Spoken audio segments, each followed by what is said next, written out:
श्री स्वामी समर्थ मित्रांनो, रोज कोणत्या तरी मार्गाने पैसा घरात येईल. फक्त हे 11 गुप्त उपाय रोज करा.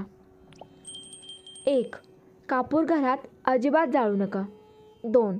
जेवण बेडवर बसून करू नका. 3. रात्रीच्या वेळी अजिबात दही खाऊ नका. 4. चपाती बनवताना तव्यावर थोडेसे दूध टाका. रोज कुठल्याही मार्गाने पैसे घरात येतील. फक्त या 10 गोष्टी करा. तुमच्या घरात बरकत होण्यासाठी रोज ही कामे करा. त्याआधी अशाच जीवनोपयोगी गोष्टींसाठी आपल्या व्हिडिओला लाईक करा आणि आपल्या चॅनलला सबस्क्राईब करून बाजूला असलेली घंटी नक्की दाबा. याने तुम्हाला आपले व्हिडिओ सर्वात अगोदर मिळतील. अनेक वेळा अनेक प्रयत्न करूनही घरात समृद्धी येत नाही. कष्ट करूनही यश मिळत नाही आणि संपत्ती वाढत नाही.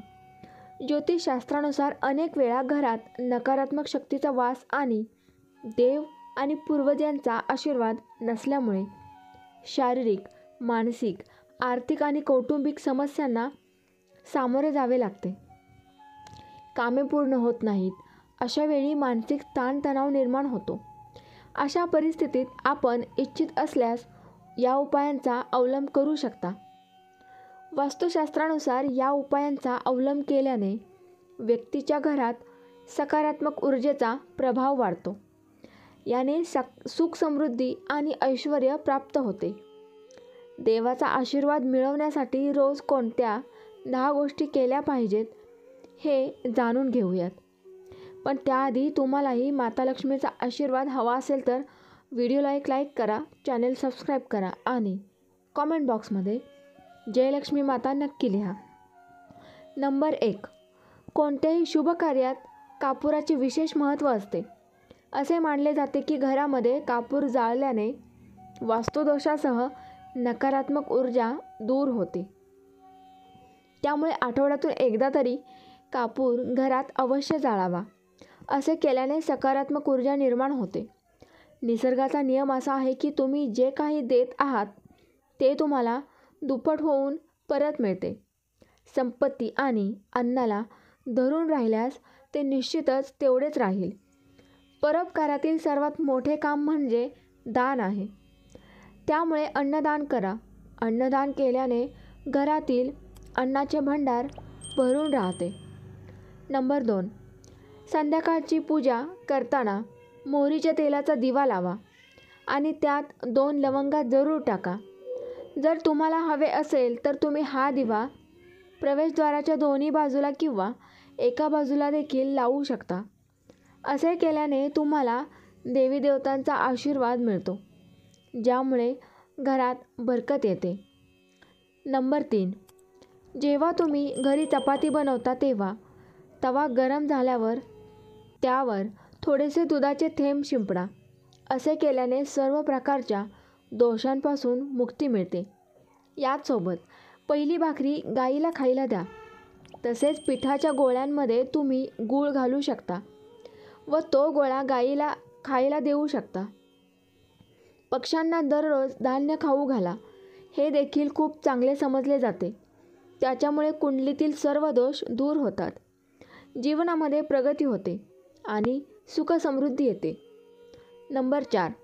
ज्योतिषशास्त्रानुसार झाडू सूर्यास्ताच्या वेळी किंवा सूर्यास्ताच्या नंतर झाडू मारू नये.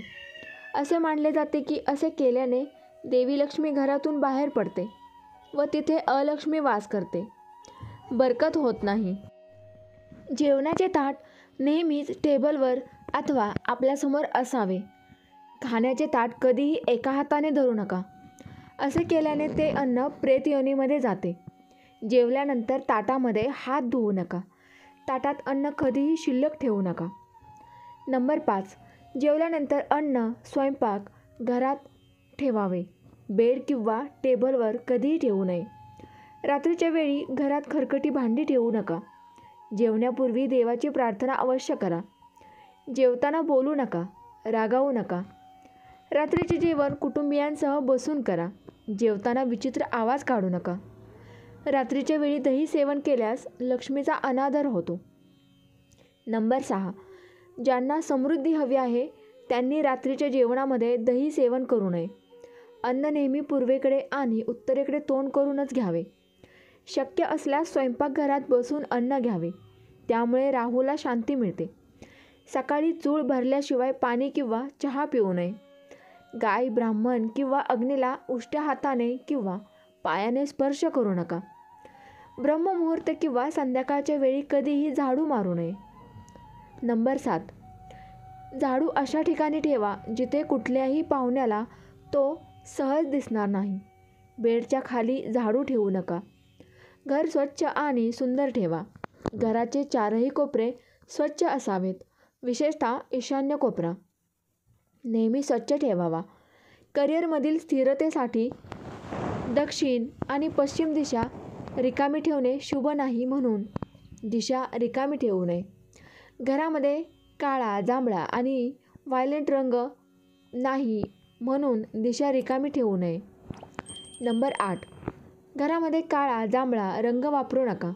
बेडशीट, पडदे, भिंतीचा रंग असला तरीही वापरू नका.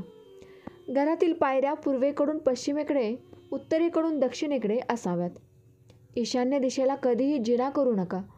घराच्या फरशीवर, छतावर, भिंतीवर तडे पडू देऊ नका. असे झाल्यास ते त्वरित भरून घ्या. घरात भेगा पडणे अशुभ मानले जाते. नंबर 9. घरातील स्त्रीचा आदर करा. पाय दक्षिणेकडे करून झोपू नका. तुमच्या शर्टाच्या वरचा खिसा फाटला असेल तर दुरुस्त करा. कोणत्याही प्रकारचे मादक पेय पिऊ नका. सतत खोटे बोलू नका. त्यामुळे खूप वाईट घडते. दात स्वच्छ आणि चमकदार ठेवा. वारंवार झोपण्याची सवय बदला. आणि घरात सर्वत्र घाण पसरवू नका. केस वाढवून ठेवू नका. घरात पूजेची खोली नसेल तर वास्तुतज्ञांच्या सल्ल्याने पूजा कक्ष बांधून घ्यावा. कोणत्याही देवतेची एकापेक्षा जास्त मूर्ती देवघरात ठेवू नका. त्यांचे चित्र ठेवू नका. पूजेच्या खोलीशिवाय घराच्या इतर कोणत्याही भागात देवदेवतांच्या मूर्ती किंवा फोटो ठेवू नका. कोणत्याही देवतेची 2 चित्रे अशा प्रकारे लावू नका की त्यांचे चेहरे एकमेकांसमोर येतील. तिजोरीत पिवळ्या कपड्यात हळदीची गाठ बांधून ठेवा. काही कवड्या आणि चांदी, तांबे इत्यादींची नाणी ठेवा. थोडे तांदूळ पिवळे करून तिजोरीत ठेवा. तिजोरीत अत्तराची बाटली, चंदनाची किंवा अगरबत्तीचे पाकिटसुद्धा ठेवू शकता, जेणेकरून सुगंध दरवळत राहील. देवतांना अर्पण केलेली फुले आणि हार सुकल्यानंतर घरात ठेवू नका. ते त्वरित विसर्जित करा. नंबर 10. संध्याकाळच्या वेळी नकारात्मक शक्तींचे वर्चस्व जास्त असते. या काळात खालील गोष्टी करू नये. असे सांगितले जाते की संध्याकाळच्या वेळी झोपणे, अति खाणे, शिवीगाळ करणे, भांडण करणे, दारू पिणे, खोटे बोलणे, रागावणे, रात्रीच्या वेळी प्रवासाला निघणे, खोट्या शपथा घेणे, पैसे घेणे किंवा देणे, रडणे, दारात उभे राहणे, या अशा गोष्टी संध्याकाळच्या वेळी केल्याने घरातील बरकत निघून जाते. दारू पिणे, अपमान करणे, अति उत्साही होऊन खाणे, अनैतिक कृती करणे, अशा गोष्टी केल्यानंतर आपले पैसे हॉस्पिटल आणि आजारपणात खर्च होतात. जर तुम्हाला अपार संपत्ती हवी असेल तर सर्वप्रथम हनुमानजींकडे तुमच्या पापाची क्षमा मागावी. दररोज हनुमान चालीसा वाचावी. 5 मंगळवार पानांवर पिठाचा दिवा लावावा. हनुमानजी तुम्हाला आशीर्वाद देतील आणि मग आधी घर आणि ग्रहस्थिती सुधारेल आणि मग धनकमाईचा मार्ग खुला होईल. घरातील वस्तू वास्तुशास्त्रानुसार ठेवा. दररोज घर स्वच्छ आणि नीटनेटके ठेवा. घरात हरिपूजा करा. नंबर 11. घराबाहेर स्वास्तिक बनवा. त्यामध्ये कुंकू, हळद घाला आणि देवाची आरती करा. याचसोबत जे लोक उंबरठ्याची पूजा करतात तेथे लक्ष्मी येते. त्यांनी रोज सकाळ संध्याकाळ कापूर जाळून घरातील वातावरण सुगंधी करावे. उंबरठ्याजवळ तुपाचा दिवा लावावा. त्यांच्या घरात लक्ष्मी वास करते. घराबाहेर कुंकू वाहावे, स्वास्तिक काढावे, पिवळी फुले आणि अक्षता अर्पण कराव्या. घरात लक्ष्मीचे आगमन होईल. पिंपळाच्या झाडाखाली देवाचा वास असतो. पिंपळ वृक्षाला फक्त शनिवारी हात लावावा. स्पर्श केल्याने शनिवारी पिंपळाच्या झाडाला स्टील किंवा चांदीच्या भांड्यात काळे तीळ आणि गंगाजल, कच्चं दूध, मध आणि गूळ हे अर्पण करावे. तसेच मोहरीच्या तेलाचा दिवा लावावा. दर शनिवारी हे काम करत राहिले तर हळूहळू नकारात्मक ऊर्जा दूर होईल. पिंपळाच्या झाडाशी तेलाची नाणी ठेवा. तुम्ही 3 नाणी घराच्या मंदिरात लाल कपड्यामध्ये बांधून देखील ठेवू शकता. असे केल्याने भाग्य उजळते, सर्व संकटांपासून मुक्ती मिळते. वास्तुशास्त्रानुसार माशाची चांदीची मूर्ती घरात ठेवल्याने घरात सुख शांती राहते. वास्तुशास्त्रानुसार अष्टदल कमल बनवून घराच्या ईशान्य कोपऱ्यात ठेवा. मंगल कलश स्थापित केल्याने धन समृद्धी येते. त्यासाठी कलशातील पाणी भरून तांब्याचे नाणे टाकावे. त्यावर आंब्याची ढाळी ठेवावी, श्रीपाने ठेवावी आणि वर नारळ ठेवावा. खूप उपयुक्त आहे. मित्रांनो, व्हिडिओतील विचार ही माहिती आवडली असेल तर व्हिडिओला लाईक करा. धन्यवाद. श्री स्वामी समर्थ. जय जय स्वामी समर्थ.